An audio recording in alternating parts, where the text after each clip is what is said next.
नमस्कार, हमारे चैनल कानून की नज़र में आपका बहुत बहुत स्वागत है। दोस्तों, आज के इस वीडियो में मैं आपको बताऊंगा कि जिन लोगों ने भी सहारा इंडिया में अपना पैसा इन्वेस्ट किया था, उन्होंने कुछ प्रॉफिट के लिए पैसे इन्वेस्ट किए थे। प्रॉफिट तो दूर छोड़िए, मूलधन का भी मिलना बहुत मुश्किल हो गया था। मामला सुप्रीम कोर्ट तक गया था। उसके बाद से अब खुशी की बात यह है कि आपके पैसे रिटर्न मिलने लगे हैं। सहारा इंडिया की 4 कोऑपरेटिव सोसाइटी में निवेश करने वाले करोड़ों लोगों को उनका पैसा मिलने जा रहा है। देश के गृह मंत्री और सहकारिता मंत्री अमित शाह ने इसके लिए सहारा रिफंड पोर्टल लॉन्च किया है। निवेशकों को अब अपने पैसे मिलने के लिए इस पोर्टल पर रजिस्ट्रेशन करना पड़ेगा और संबंधित दस्तावेज अपलोड करने होंगे। कुछ बातों का पालन करना पड़ेगा, तभी उन्हें रिफंड मिलेगा।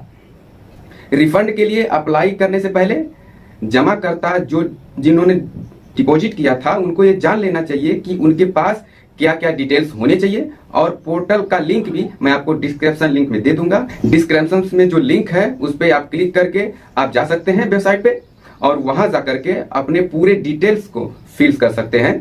वैसे मैं आपको बता दूं, MOC रिफंड crcsgov.in वेबसाइट का एड्रेस है। डिस्क्रिप्शन लिंक्स में है ये एड्रेस। आप आसानी से इसको क्लिक करके आप रिफंड के प्रोसेस को इनिशिएट कर सकते हैं। और सबसे पहला सवाल की ये है कि कौन रिफंड के लिए अप्लाई कर सकता है। ऐसे निवेशक जिन्होंने Sahara credit cooperative society limited Lucknow या Aryan universal multipurpose societies limited Bhopal या Humara India credit cooperative society limited portal का या star multipurpose society limited Hyderabad में निवेश किया हुआ है, जिनको रकम मिलने की ड्यू डेट निकल चुकी है, वो रिफंड के लिए अप्लाई कर सकते हैं। इस सोसाइटीज ने निवेशकों से 86,000 करोड़ रुपए से ज्यादा जुटाए थे। जब दूसरा सवाल है कि जमाकर्ता के पास क्या क्या ब्यौरा होना चाहिए ताकि उसे रिफंड मिल सके, तो मैं आपको बताऊं कि जमाकर्ता के पास सदस्यता संख्या, जमाकर्ता संख्या, आधार से जुड़ा मोबाइल नंबर, जमा प्रमाण पत्र, पासबुक होना चाहिए। यदि रिफंड की राशि 50,000 रुपए से या उससे अधिक है तो पैन कार्ड नंबर भी होना चाहिए। अब सवाल है कि यदि किसी के पास पैन कार्ड नहीं है तो क्या कर सकते हैं। ऐसे में जमाकर्ता को पैन कार्ड बनवाना होगा, वरना वो रिफंड के लिए अप्लाई नहीं कर सकता है। एक और सवाल है, क्या मोबाइल नंबर बैंक अकाउंट का होना अनिवार्य है। आधार से जुड़ा मोबाइल नंबर और आधार से जुड़ा बैंक अकाउंट होना चाहिए। इसके बिना जमाकर्ता का रजिस्ट्रेशन नहीं हो सकता। इसलिए रजिस्ट्रेशन करने से पहले ये इंश्योर कर ले कि आपके आधार से आपका मोबाइल नंबर भी और बैंक अकाउंट से आपका नंबर लिंक हो। एक और सवाल है, क्या रिफंड के लिए अप्लाई करने पर कोई शुल्क लागू है।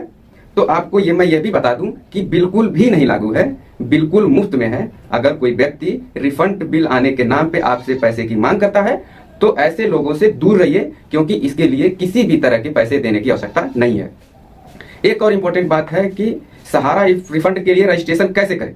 सबसे इम्पोर्टेंट है, सहारा में फंसा पैसा वापस पाने के लिए आपको रजिस्ट्रेशन करना होगा। इसके लिए कहीं भी आपको भागदौड़ करने की जरूरत नहीं है। आप घर बैठे ऑनलाइन भी अप्लाई कर सकते हैं। यहाँ मैं आपको बताने जा रहा हूँ कि वो प्रोसेस क्या है। आपके पास आधार से जुड़ा मोबाइल नंबर और आधार से जुड़ा खाता नंबर होना चाहिए। और सबसे पहले इन डिटेल्स के साथ में आपको जो मैंने डिस्क्रिप्शन लिंक्स में लिंक दिया है, आप उस लिंक पे चले जाइए और उस वेबसाइट पे चले जाइए, होम पेज पे चले जाइए। जैसे आप होम पेज पे जाएंगे तो आपको रजिस्ट्रेशन का एक ऑप्शन दिखेगा। मैं स्क्रीन पे भी आपको डिस्प्ले कर रहा हूँ। ये रजिस्ट्रेशन का जो ऑप्शन दिख रहा है, आप इस पर जाकर के क्लिक कर दीजिए और आधार से जुड़ा मोबाइल नंबर और खाता नंबर दर्ज कीजिए और जनरेट OTP पर क्लिक कीजिए। जैसे ही आप OTP पर क्लिक करेंगे और आपके फोन में OTP रिसीव होगा, उसके बाद से OTP को सत्यापित कीजिए। OTP सत्यापित होते ही आपका आवेदन रजिस्टर्ड हो जाएगा। अब एक सवाल और आ रहा है, क्या जमाकर्ता को एक ही क्लेम फॉर्म में सभी डिपॉजिट की डिटेल्स देना जरूरी है। तो ये बहुत इंटरेस्टिंग सवाल है। जमाकर्ता को सभी जमाओं की डिटेल एक ही क्लेम फॉर्म में लोड करके देना होगा। जमा प्रमाण पत्र के पास जो है वो भी आपको अपलोड करनी होगी। एक और सवाल है, क्या जमाकर्ता क्लेम फॉर्म जमा करने के बाद उसमें किसी भी तरह का बदलाव कर सकते हैं। तो बिल्कुल नहीं कर सकते हैं। एक बार क्लेम फॉर्म जमा करने के बाद उसमें कोई बदलाव नहीं हो सकता। इसलिए एक बार में ही ठीक से फॉर्म को भरना जरूरी है। और एक आखिरी चीज जो आपको बताना है कि जमाकर्ता को कैसे पता चलेगा कि उसका फॉर्म सबमिट हो गया है।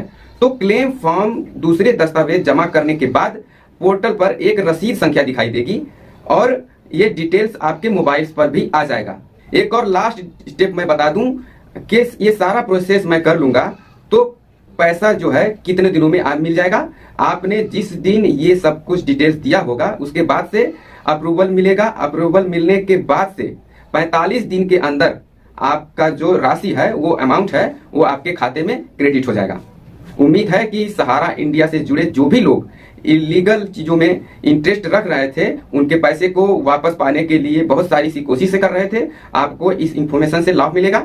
अगर आप कुछ भी और डिटेल्स जानना चाहते हैं तो इस चैनल को सब्सक्राइब कर लीजिए, क्योंकि इस चैनल पे आपको लीगल सब्जेक्ट्स और अनेक वीडियो मिलते हैं और जैसे ही वीडियो आएगा तुरंत मिलेगा। चैनल को जरूर सब्सक्राइब कीजिए, बेल आइकन को प्रेस कीजिए। थैंक यू सो मच दोस्तों वॉचिंग दिस वीडियो। जय हिंद।